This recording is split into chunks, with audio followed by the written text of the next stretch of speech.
After working overtime all year, my boss denied my raise. That's just how business works, he smirked. So I started working exactly 9 to 5, nothing more.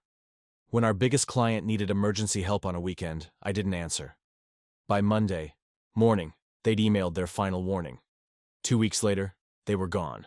Now my coworkers blame me for starting the avalanche that led to layoffs. But I'm not the villain in this story.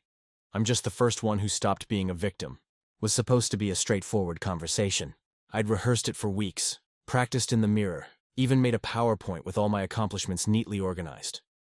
22% increase in client retention, 4 new major accounts, and countless weekends sacrificed to put out fires that weren't even my responsibility. I walked into Mark's office that Tuesday morning with data, confidence, and the reasonable request for a 15% raise that would finally bring my salary in line with industry standards.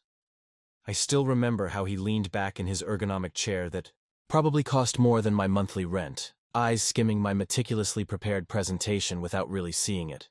"Look," he said, tapping his Mont Blanc pen against his desk. "I appreciate your enthusiasm, but the timing's not great. The economy's unpredictable right now. Maybe we can revisit this in 6 months?" This, while our agency had just celebrated its most profitable quarter ever at the holiday party he threw at the Four Seasons. This, after I'd spent Christmas Eve on a Zoom call with our Tokyo client because of the time difference. This, when I knew for a fact that Ryan in Creative, who regularly disappeared for 2-hour lunches, had just gotten a 10% bump. I pressed, mentioning the industry average salary. I brought up my perfect client satisfaction scores. I reminded him about the Wayfarer crisis I'd handled single-handedly while he was in Aspen. His expression hardened. That's just how business works sometimes. We all need to be team players here at Apex. Team players. Right. The same line they fed us at every all-hands meeting while expecting us to answer emails at midnight. I walked out of his office with my unviewed PowerPoint and a decision. If they only wanted to pay me for 40 hours a week, then 40 hours is exactly what they'd get, updated. Thanks for all the supportive comments on my initial post. Many asked if I was looking for another job. Yes, I'm quietly interviewing. Some wondered about my co-workers' reactions. I'll cover that next. Would you have immediately quit instead of working exactly to your job description? I wasn't always this assertive. For the first 3 years at Apex Marketing Solutions, I was the definition of a team player. The first to arrive, last to leave, and always available on weekends. When clients called with emergencies, I was their savior. Website crashed. On Sunday, I'd fix it. Need a completely new campaign concept by Monday morning after rejecting Friday's pitch? I'd sacrifice my Saturday. My personal life became collateral damage in my quest to be indispensable. My boyfriend at the time used to joke that he was dating my laptop's screensaver more than me. Then it stopped being a joke, and he moved out. I barely noticed his absence at first. That's how consumed I was with work. My apartment became a glorified sleeping pod. My fridge a graveyard of takeout containers from DoorDash and Uber Eats. I missed my brother's graduation because the Caldwell account needed an emergency strategy session. I rescheduled my dentist appointment 4 times until my tooth actually cracked and needed a root canal. Despite all this, I genuinely believed I was building something meaningful. Apex wasn't just a mid-sized marketing agency in downtown Denver. It was my future. Mark, our director, called me his rising star in company-wide emails. Colleagues came to me for advice. Clients requested me specifically. I was convinced my dedication would eventually pay off. That magical day when my sacrifices would be recognized with appropriate compensation and maybe even that coveted senior position. The North Star client was my crown jewel. A national retail chain worth millions in annual billing, they were demanding but prestigious. Their CMO, Jessica, had my personal cell number and didn't hesitate to use it at 9 p.m. on a Friday. Their campaigns required constant attention, midnight approvals, and early morning crisis management. For a year, I gave them everything. When their previous account manager left, burned out, I now realize, a warning sign I ignored, I stepped in and stabilized the relationship. They went from threatening to leave to praising our agency in industry publications. That account alone should have been enough to justify my raise. Instead, it became the testing ground for my new boundaries. The Morning after my failed raise conversation, I set alarms on my phone. 9 a.m. start work. 12 p.m. lunch break, a full hour, not the usual sad desk salad. 5 p.m. shut down computer, no exceptions. The first day felt like breaking an addiction. At exactly 5 p.m., while in the middle of an email, my alarm went off. My fingers froze over the keyboard. 3 years of conditioning screamed at me to finish just this one thing, which would inevitably lead to another and another. Instead, I saved the draft, turned off my computer, and walked out. The office was still full. Heads turned. Someone whispered. I didn't care. That night, my phone buzzed with emails. I didn't check them. I actually cooked dinner instead of ordering takeout. I watched an entire movie without pausing to respond to urgent messages. I slept a full 8 hours for the first time in months. The second day was harder. Mark stopped by my desk at 4:55 p.m. with a quick question that would normally spiral into an hour-long task.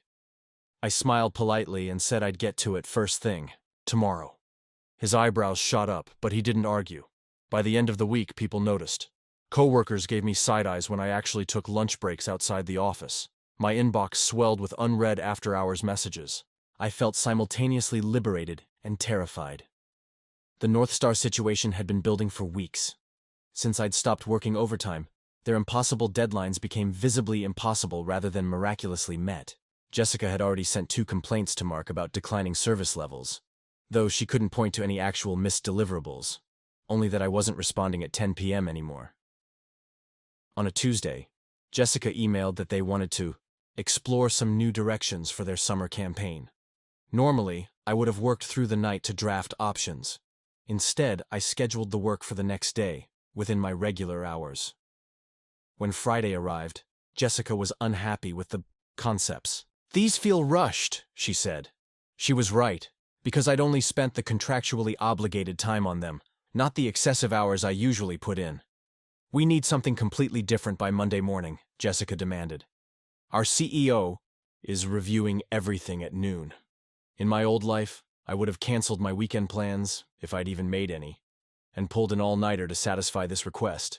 Instead, I responded professionally. I'll get to work on these first thing Monday at 9 a.m. I'll have a fresh direction for you by 11. That's when the messages started. First emails, then texts, then calls. Jessica, increasingly frantic, insisting this couldn't wait until Monday. Mark eventually joining the chorus Sunday afternoon. Just check in with North Star. They're really upset. I watched the notifications pile up while having brunch with a friend I hadn't seen in months. I went hiking for the first time since moving to Colorado 3 years ago. I actually used the bath bombs my sister had given me last Christmas. And through it all, my phone continued to buzz with increasing urgency.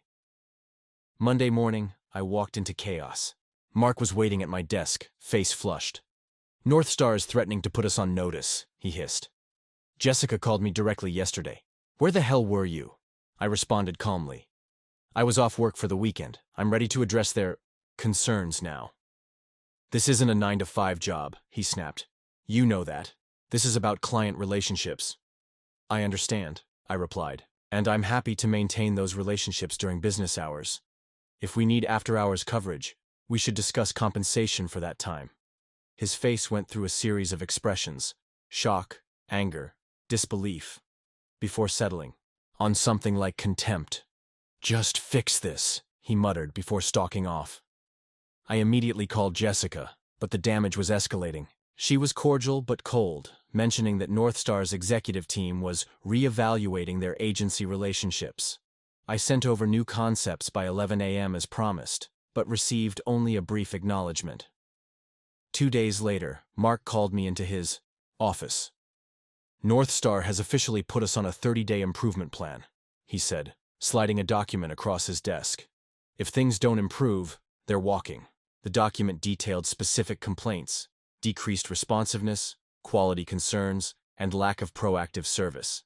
Nothing about my actual work during business hours, just that I wasn't available 24/7 anymore. You need to fix this, Mark said. Whatever it takes. I took a deep breath. I'm happy to develop a coverage plan for the North Star account. Perhaps we could implement a rotating on-call schedule for the team, with proper compensation for after-hours work? Mark's jaw tightened. This isn't about money. This is about commitment. It's about both, I replied. I'm committed to doing excellent work for our clients during business hours. Anything beyond that should be formally structured and compensated. He dismissed me with a wave, but I could see the wheels turning. For the first time, he was realizing I wouldn't back down. Over the next few weeks, the tension grew. Mark assigned an assistant account manager to support me with North Star, clearly hoping to phase me out. I documented everything, every deliverable met, every business hours commitment fulfilled. Meanwhile, the whispers continued. Coworkers who depended on North Star's retainer watched me nervously, wondering if their jobs were at stake. When the 30 days expired, North Star sent the email we'd been dreading. They were reducing our contract by 60%, keeping us only for basic maintenance while moving their major campaigns to a competitor. Not a complete termination, but a devastating blow. That's when the real fallout began. North Star represented almost 20% of our annual revenue, now reduced to a fraction of that. Within days, Mark called an emergency all-hands meeting. Due to the unexpected reduction from a major client, he announced, his eyes finding me in the crowd, we need to make some difficult decisions about staffing. Layoffs were coming, and despite never naming me directly, Mark had effectively painted a target on my back.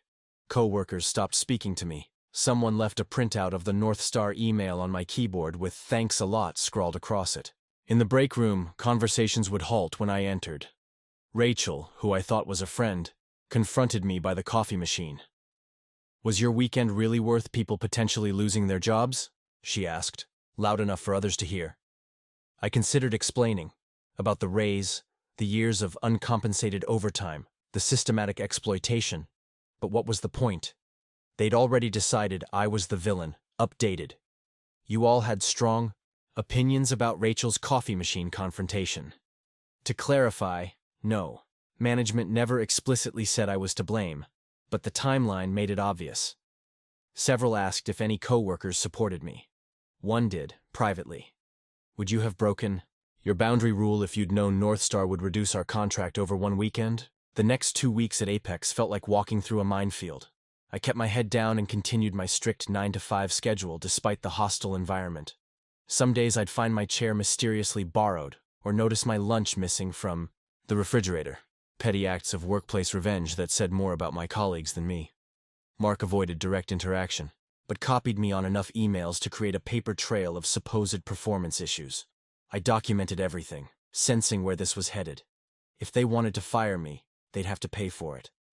The layoffs hit the following Tuesday. 8 people, from various departments, none of them decision-makers.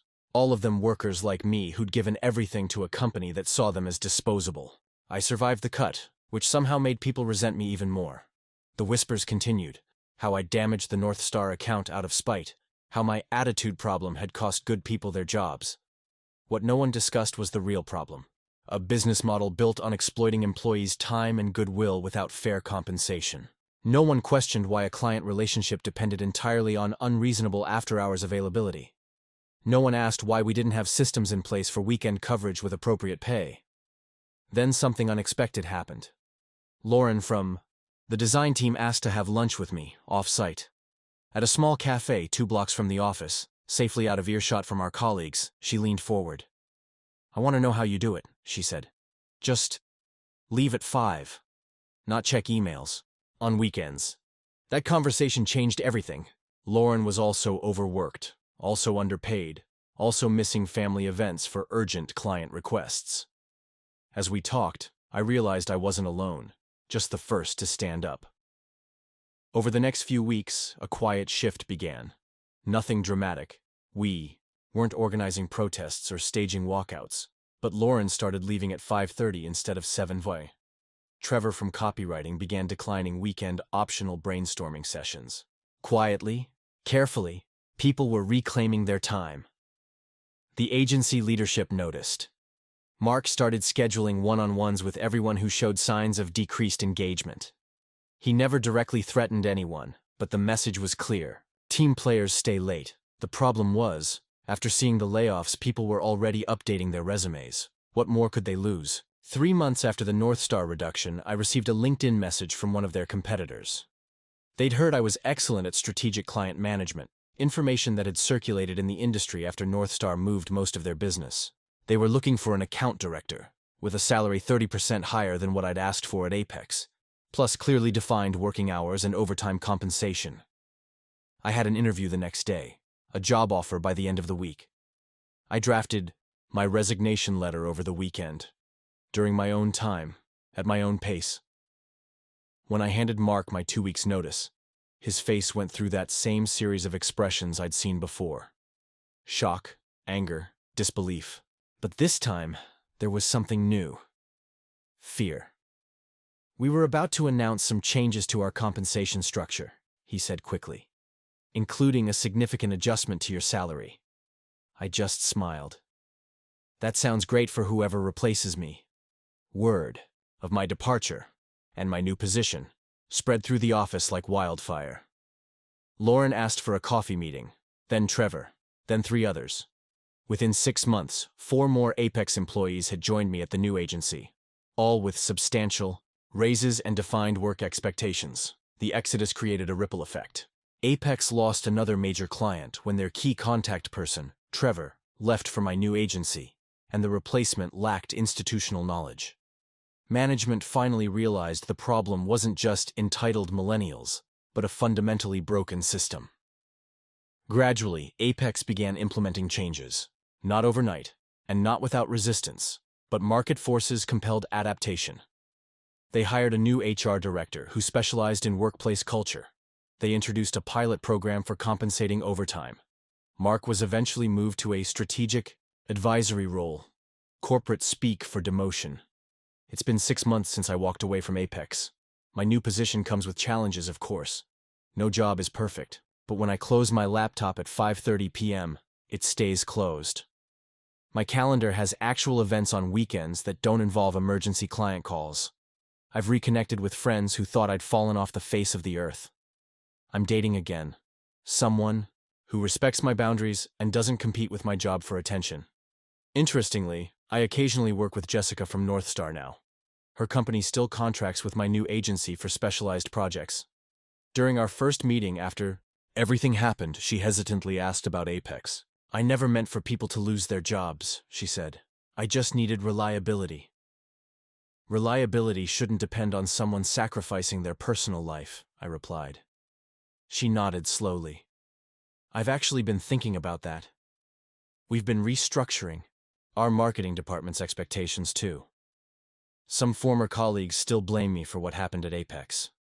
Rachel sent me a particularly nasty message when she was eventually laid off in the second round of cuts.